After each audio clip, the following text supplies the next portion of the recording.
Ini kita hari ini mau ngobrolin tentang ini ya, travel documentary ya, Vin ya. Kamu kan sering Iya, juga ya syuting-syuting. lumayan. Gimana Terakhir gimana? syuting apa tuh? Yang kemarin yang uh, Traveloka ya kemarin ya waktu itu ya, belum yang ke Semarang ya. Iya, kemarin ke Semarang, ke Jogja sama Traveloka. Hai, hai. Berapa hari tuh, Vin, yang Traveloka tuh?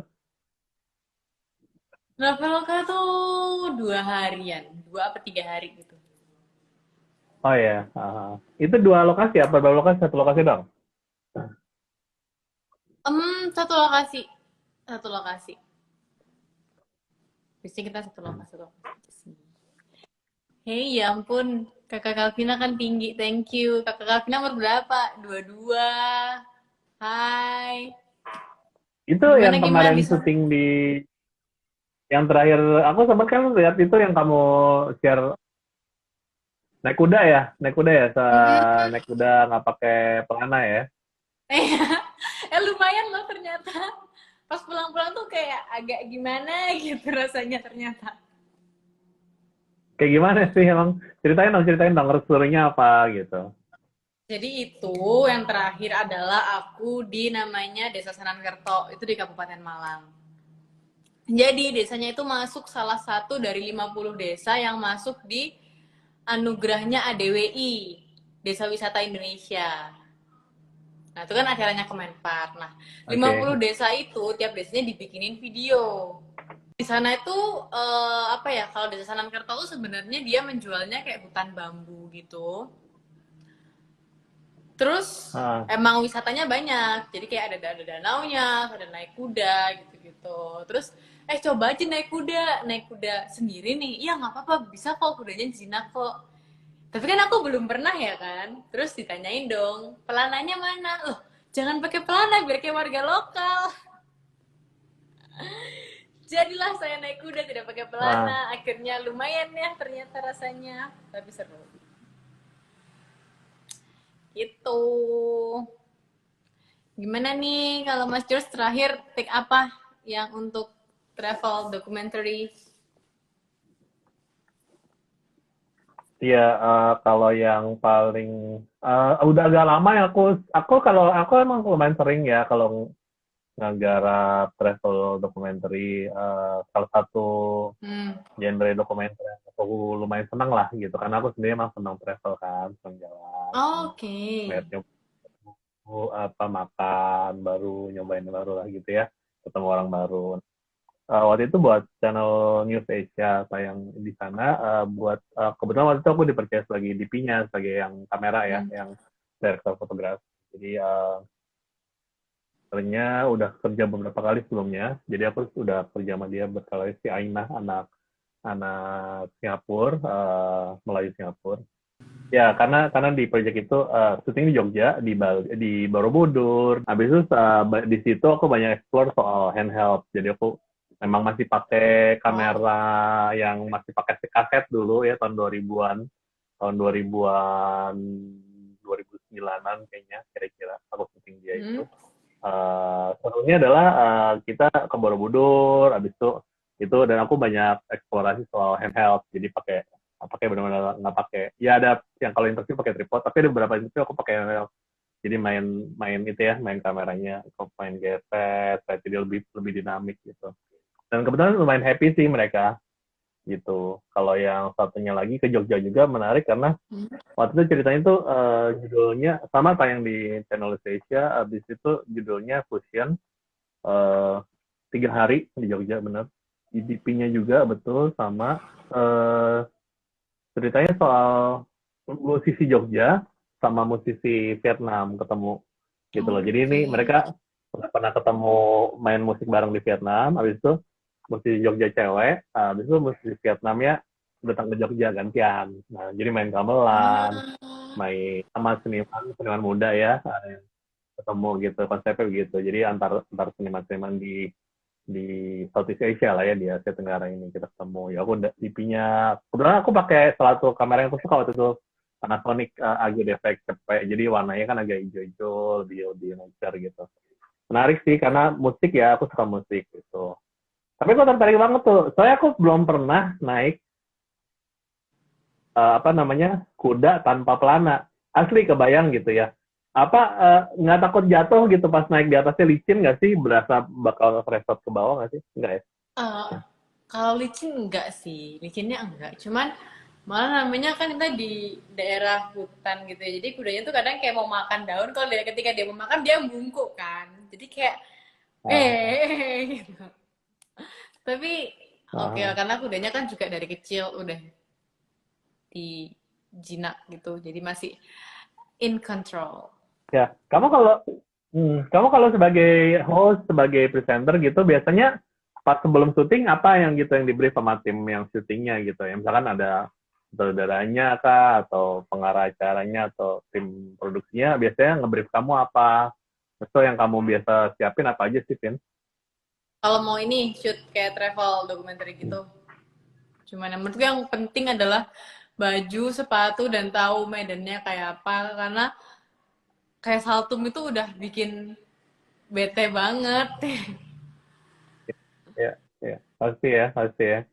Sama yang join barusan kayaknya yang kamu bareng jadi host ya, bintang ya Yang kalau mana nggak tuh salah, yang tadi? yang barusan Yang join. tadinya. Yang, ini Kalau barusan join nih bintang beberapa. nih. Oh iya ini bintang. Iya kemarin yang di apa? Kerto kemarin sama bintang. Hello bintang, masih Uh, join gak sih bintangnya? TikToknya gimana tuh kalau berdua ya, kalau kamu biasanya? Kamu baginya gimana? Mungkin karena aku juga udah kenal sama bintangnya, terus jadinya kayak lebih enak gitu sih. Terus kayak ya yang penting gimana kita nggak terlalu dominating kan. Pasti lebih ke lagi-lagi kalau travel documentary pasti dijual tuh lebih ke alamnya bukan kitanya dong. Jadi ya udah kayak ya bareng-bareng aja paling jalan bareng apa. Menurutku kayak briefingnya dari kalau travel documentary menurutku untuk briefing talent tuh nggak terlalu yang susah banget ya. Mungkin malah dari DOP atau direkturnya yang kayak lebih harus pinter-pinter ngambil angle. Karena yang dijual kan alamnya bukan kita ya kan? Gitu. Iya, ya. Orang kadang-kadang bisa ngikutin karena hostnya gitu. Maksudnya hostnya bisa Oh. yang enak gitu kan. Kayak model contoh yang aku perhatiin, satu yang program lokal tol di Indonesia, Jejak Petualang tuh kan asik ya. Maksudnya hostnya juga Hmm. sendiri bikin Hmm. di hostnya udah ini, tapi treatment brief untuk hostnya seperti apa tetap dibikin kira-kira begini gitu, kayak gitu asik sih menurut aku sih. Jadi nggak apa, nggak bosanin ya. Ya kalau dari memang sih kalau dari sisi yang filmmakernya memang lebih banyak persiapan sih, memang lebih banyak yang harus dilakuin, yang harus di riset ya sebenarnya terutama. Karena kan aku juga pernah kalau dokumenter aku nulis doang juga pernah. Jadi benar-benar sebagai penulis doang dan memang ikut ke lokasi. Jadi memang kalau ada yang dibetulin. Kayak dulu aku bikin tentang uh, apa uh, olahraga tradisional, contohnya kayak sepak bola Oh. api, sepak bola api. Jadi benar-benar api, apa bola itu dibakar. Riset dulu. Jadi kayak pertama-tama kan aku memang dari nulis kan. Jadi aku berapa kali tuh ke Hmm. lokasinya, ke pesantrennya, nanya habis main. Akhirnya menjadi dekat kan sama orang-orang di situ gitu. Mereka udah enak, ada apa-apa, kita apa-apa gampang ya istilahnya ya, dibantuin pasti sama Hmm. mereka. Dibantu. Scouting juga gitu. Waktu itu aku writer sama director buat Kementerian Kelautan dan Perikanan Hmm. tentang Derawan Pulau Kalimantan. Wow, keren tuh Derawan. Aku belum pernah kesana tapi pengen. Kita nggak syuting terus ya, pasti ada break, ngobrol gitu. Maksudnya lautnya bersih, ada penyu-penyunya sih di bawah itu langsung di dermaga. Habis itu bagus lah, bagus banget. Habis itu udah aku writer, habis itu ya udah aku sekalian directing juga di situ untuk dokumenter itu. Syuting 10 hari, bikin 2 episode. Wow. Nah, ya bagus lah kalau di Derawan itu. Jadi aku riset banyak tentang terumbu karang, tentang Hmm. gimana caranya kalau diving. Oh ternyata di sana ada banyak orang yang liburan bulanan gitu ya. Mungkin orang Oh, dari luar kayak negeri datang ke situ bisa. Ya dia, ngekos gitu jatuhnya ya mereka di jadi dia, sana. ya betul jadi ngekos. Jadi bisa Kalau ngobrol tuh, lu udah berapa lama? Udah 3 bulan di sini. Jadi ya bangun tidur, Wow. duduk, bentar makan, balik lagi. Udah gitu aja tuh. Bener-bener. Jadi memang, Kayak bener-bener no life ya udah lama for banget. Ada months banyak yang gitu. ya, berbulan-bulan di situ. Jadi udah jadi akamsi ya, anak kampung sini. Gitu. Kayak gitu-gitu. Habis itu, Sanan itu terkenal sama tempe ya, kalau nggak salah ya. Bener nggak sih? Beda. Kalau Sanan itu, keripik Sanan itu ada di Kota Malang. Emang dia tempat industri. Kalau di Sanan Kerto itu ada di kabupaten. Beda tempat. Kabupaten kan? Oh, bukan bukan Sanan Mm-mm. yang di ini ya, bukan Sanan di kota. Buk- Oh iya, iya. Bukan yang deket Rampal itu. Yo yo, aku tahunya yang deket Sampal itu. Oh. Habis itu berarti kalau yang kabupaten lebih dingin dong pasti dibanding kota. Ini kabupatennya bukan di daerah yang tinggi sih. Daerah Turen. Oh, Arah oke. ke selatan malah. Oh tuh deh, Iya. selatan ya. Jadi kalau dari kota berapa lama perjalanan ke lokasi? Around 1 jam. Berapa berapa jauh perjalanannya ke lokasi? 30 kilo. 30 kiloan. Terus ini, kalau aku Hmm. merasa ketika film kita bikin dokumenter video gitu, itu kan kebanyakan orang itu akan mengambil apa ya, angle-nya sama, yang bikin udah banyak, mungkin apalagi di tempat wisata yang mainstream ya, kayak Jogja gitu, pasti yang bikin udah banyak. Terus kayak ya, gimana sih caranya kita ngasih treatment yang bikin mungkin video kita beda, atau bikin travel dokumenter itu kan biasanya udah banyak di tempat yang mainstream. Kayak apalagi kalau kota-kota yang kota wisata, itu kan pasti udah banyak banget yang bikin. Apa sih atau gimana Ya. sih caranya kita bikin video itu jadi ada taste yang berbeda gitu. Jadi enaknya memang di krunya itu dari awal director sama lebih tajam gitu ya, lebih titis gitu. Jadi Hmm. nggak banyak ngobrol-ngobrol lagi di lapangan. Aku sih pengalaman kalau aku syuting biasanya aku nggak banyak ngobrol soal konsep lagi di lapangan. Di lapangan udah tinggal eksekusi karena krunya yang apakah itu krunya berapapun gitu ya, mau dia krunya berempat, berenam, 15, 20, whatever, semua kru yang di lapangan udah tahu tugasnya dan sudah sama karena ngerti briefnya Hmm. gitu, kreatif treatmentnya udah sama gitu. Kalau udah sama di lapangan ya tinggal eksekusi doang. Jadi kita nggak banyak ngobrol soal konsep lagi, sebenarnya gitu. Nah kalau soal yang ngeliat angle beda itu dari ini dari riset sebenarnya sih karena Oh iya. terlalu banyak tuh kalau udah jadi mainstream banget jadi bosan ya itu lagi yang diomongin gitu itu lagi diomongin waktu Bener. aku dulu pertama kali syuting Derawan masih jarang banget yang syuting di Derawan waktu itu masih bersih banget masih banyak yang nggak maksudnya belum belum kotor ya. Habis itu juga angle yang dipakai kita sebagai documentary maker lebih luasa karena belum banyak yang bikin. Waktu tahun 2000, lupa aku 2006-an kayaknya, aku bikin Flores. Jadi dari ujung timur ke barat, kita naik ke darat, bikin tentang Flores. 7 hari kalau nggak salah. Itu juga saat itu Pulau Padar yang sekarang tuh di Instagram tuh selalu orang foto di atas gitu ya. Pulau Padar tuh belum Oh. ada, belum terkenal sekarang, belum dibuka lah istilahnya. Nah sekarang tuh udah, aku malah sekarang belum pernah ke Padar sama sekali gitu. Tapi saat memang belum banyak yang bikin, memang luasa kita sebagai filmmaker karena enak ya, masih fresh jadinya gitu. Tapi aku sih yakin karena kalau kita banyak baca, banyak nanya, banyak ngobrol, banyak ngobrol kreatifnya di awal, bisa juga include tim yang ini hostnya gitu di obrolan. Kalau host sudah fix dari awal, kenapa nggak kita ajak ngobrol gitu kan? Host juga ngebawa cerita itu juga gitu kan. Jadi aku akan Hmm. include dia, aku akan ajak dia ngobrol gitu. Gimana menurutmu kalau gini-gini? Apa persepsimu? Apa interpretasimu? Gitu. Kenapa nggak gitu? Kadang-kadang kita mikir udah keren banget nih yang kita pikir gitu. Padahal ya udah sering dibahas ternyata atau mungkin kalau dapat masukan dari teman kita yang lain malah jadi kaya ya. Iya, iya, iya. Kadang-kadang ada ide yang dari online yang spontan dan itu kayak, iya ya oke juga gitu kan. benar, benar, benar. Ini ada pertanyaan tuh, Kiara, Talita. Apa sih Kak Karena oh, kalau bikin alam ya video video nature gitu. alam, tuh, pasti cuaca ya nggak sih? Kayak paling pentingnya cuaca. Kamu dulu, gantian, gantian. Cuaca sih kalau aku dari si aku menurut aku cuaca banget. Karena ketika udah hujan, ya udah mau gimana? Ya enggak? Iya, suruh, suruh hujan-hujanan aja.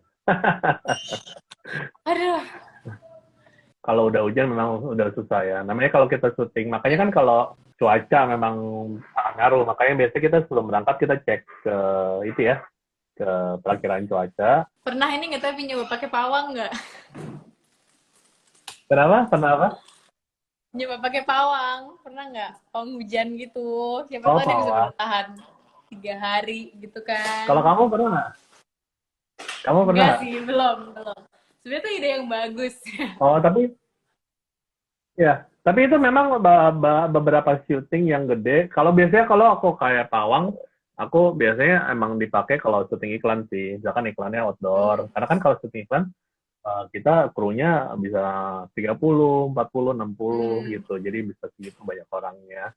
Dan kan kalau udah begitu, bukan masalah banyak orangnya, tapi berarti kan effort yang dikeluarkan sudah besar, sudah banyak gitu. Jadi biasanya kalau sampai harus gagal dan atau nunggu lama atau karena hujan kalau untuk order, ya sih kayak gitu ada pawangnya memang gitu. oh Jadi dia ya.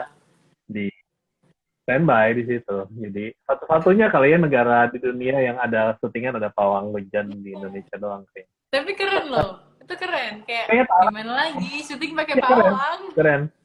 Ini yang teman-temannya Kalvina disapa-sapa aja kalau mau nanya mau apa bilang aja ya. Kayaknya banyak ini ya, lumayan banyak teman-teman kamu. Halo, halo Marli, ada Ngomongin travel kalau mau ngobrol mau nanya bilang documentary. aja ya, boleh ketik di situ. Kalau mau Halo, nanya-nanya langsung halo, komen ya, aja. ya komen aja. Ini kita ngobrol Terus santai udah pernah, lama. Ya, udah pernah ini belum kenapa? berkorban alat gara-gara cuaca? Eh Kalau Belum ya? dulu waktu itu aku satu, tapi biasanya sih anak kamera udah waktu itu pernah ya tahun 2008 kalau nggak salah. Itu anak kameranya pas hujan syuting di Jogja di stasiun aku ingat banget karena kan aku area produser. Dia anak kameranya Hmm. anak-anak khas Filipina tuh. Dia habis hujan langsung buka baju, tutupin kameranya. Dia bilang ini kameranya lebih mahal daripada Daripada hidupnya dia iya. kayaknya. Iya. Iya, Lebih iya, mahal iya. daripada gue dia bilang. Gitu. Tapi emang biasanya gitu sih kalau Kalau aku, ada problem kita kan teleponan. Nah, kamu gimana kamu gimana? kalau aku tuh pernah waktu tuh di Mandi Bondowoso. Jadi kan kalau Bondowoso tuh emang tempatnya tuh kayak topografi alamnya tuh kayak berbukit-bukit gitu. Terus mau take drone dong. Terus udah drone-nya kehilangan sinyal. Karena udah kehalang tebing gitu, kehalang bukit gitu dia. Terus kayak langsung signal loss. Untungnya diusahain-usahain bisa balik. Kalau enggak kan lumayan ya Bisa. kehilangan Wah, drone. iya deg-degan juga, sayang lah, drone lumayan. Baliknya gimana? Akhirnya dapet sinyal, akhirnya dapet sinyal. Ya akhirnya kayak berusaha gitu, kayak drone-nya juga berusaha kembali. Tapi akhirnya balik. Mungkin drone-nya juga ini apa kangen sama pemiliknya ya, jadi cepet-cepet mau pulang deh. Tapi ada nggak sih emang drone itu kayak ketika dia signal loss, dia ada kecenderungan untuk masih bisa balik nggak sih? Bisa diprogram, jadi dia kalau misalkan ada problem, selama masih ada Hmm? baterai, ya balik lagi kurang lebih ke situ. Nah, cuman masalahnya nggak selalu balik di titik yang tepat. Dia ada Hmm. radiusnya gitu loh, ada radius. Nah, Oke, oke. yang jadi bahaya kalau misalnya di dekat kita tuh ada danau, Ada air, nah itu ya balik-balik baliknya tapi nyemplung. iya. Kemarin aku syuting di airport bulan lalu Hmm? di bulan lalu syuting di airport Jakarta. Nggak bisa ngedrone kan, nggak bisa ngedrone, nggak ada yang boleh Iya, lah iya, di daerah bandara Jakarta. nggak bisa. Udah tuh, abis itu kita akhirnya ngedrone pas kan Jakarta ke Bandung. Di Bandung kita titikin, oh pasti konvoynya mobil ini lewatin titik itu gitu. Ya udah anak drone tuh udah nongkrong, jadi duluan nongkrong di situ tuh berjam-jam. Dari yang Jakarta ngabarin dari foto, berangkat udah nyampe sini gitu. Ya udah naik itu langsung dapat sih, caranya bagus sih dapat. Pas di Boska juga dapat ya, di Bandungnya gitu. Ngeliat angin, ngeliat doang set gitu dapat gitu doang udah. Nunggunya dari pagi. Iya, gitu. Ada yang nanya nih, Iya dari sharing pagi, pengalaman baru dong, motret. Sharing pengalaman dong, motret di daerah-daerah yang rawan kriminal. Wow, menarik tuh. Gimana? Pernah nggak syuting gitu mungkin kalau kayak daerah gitu yang... biasanya, kayak gitu kita harus punya teman lokal ya, maksudnya teman gitu. Jadi aku selalu punya tim produksi lokal, misalkan kita pergi, taruhlah ke syuting di Maluku gitu ya. Aku aja males keluar sendiri, walaupun aku lagi keluar sendiri, aku ada males di situ, kecuali aku pergi sama lokal itu. Gitu. Habis itu juga berhati-hati sih. Pernah juga ada teman cerita syuting di pinggir jalan gitu ya. Di jalan nih syuting, kamera ditaruh di tripod gitu. Habis itu anak-anak di mobil, ada yang lagi berdiri. Tuh ada motor tuh ngambil kameranya aja, set jalan Wow, gitu. ekstrim juga ya. Ada, iya, kejadian-kejadian kayak gitu bisa aja terjadi. Tapi memang kita harus precaution. Jadi memang biasanya upcam, asisten kamera tuh nggak pernah lepas sama kamera sih, dapat sama kamera. Kalau kamu pernah ngalamin nggak? Pernah ada pengalaman nggak? Enggak sih kalau aku untungnya meskipun kadang ke daerah yang agak mungkin pelosok atau gimana, tapi kayak untuk kriminal tinggi enggak. Pernah dicuri or ditodong, pernah tadi, tapi bukan Mas Jurus yang ngalamin, temennya ya, kameranya hilang, dibawa pakai motor. Iya, Tapi pernah ditaut aja ditodong gitu. nggak? Ditodong belum, tidak Kalau pernah ya ditodong semoga.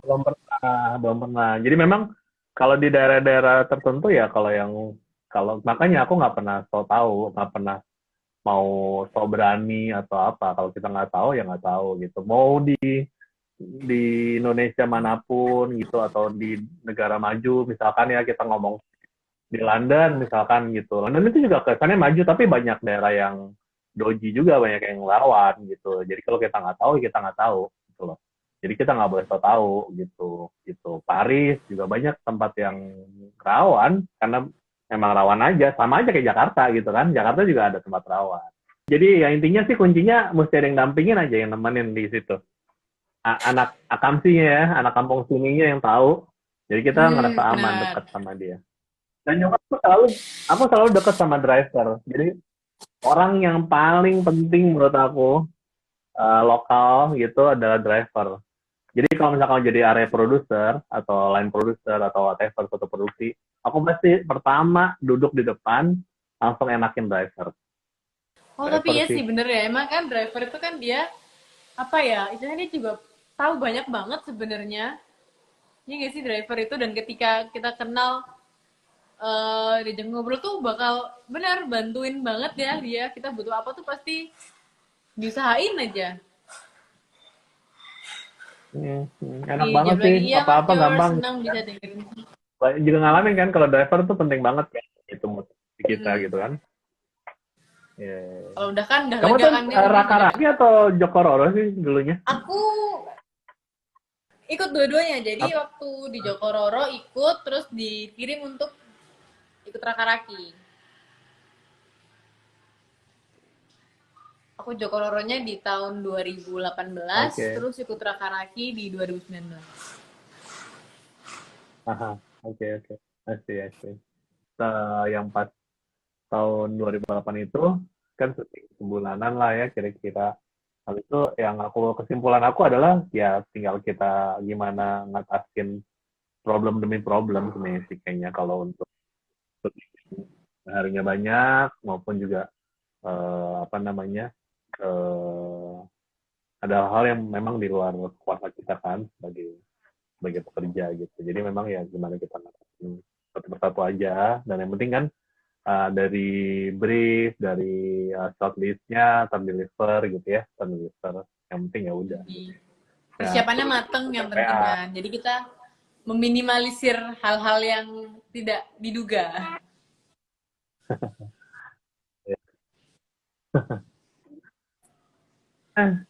Mau ini ya apa? Kalau menurut kamu pengalaman lu sejauh ini Hmm? yang berkaitan sama ini, kesimpulannya apa sih yang kamu bisa bagikan gitu?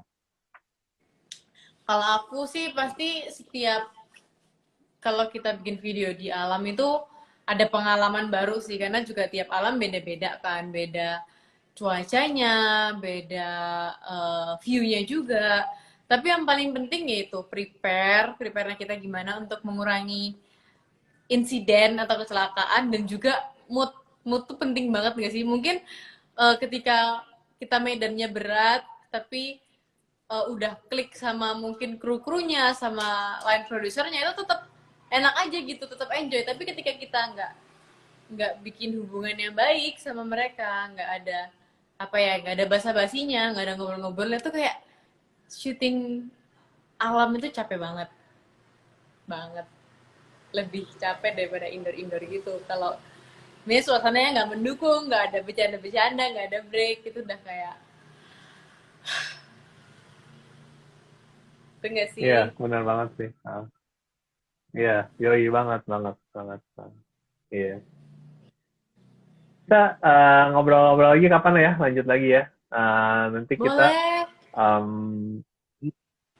ya, tapi yang Ada pasti paling. uh, teman-teman yang lain nanti kalau misalkan mau simak lagi, ini aku lagi iseng lagi. Kalau yang di Go Playlist selalu ada schedule, tapi kalau yang Instagram Live tanggal 12 November aku akan ngobrol lagi sama Vera Iterbiliana tentang fatherhood. Hmm? Karena kebetulan Wow. hari itu Father's Day ya, tanggal 12 November Father's Day, jadi kita ngobrol. Oh iya, oh iya dulu sebenarnya Father's Day ya. Kok aku sampai nggak Iya, tahu sih. Oke, tanggal 12 November iya. kayaknya aku mampir-mampir deh ke live. Iya dong ya. Kita atur ya. Sip. Oke, siap. Oke. See you.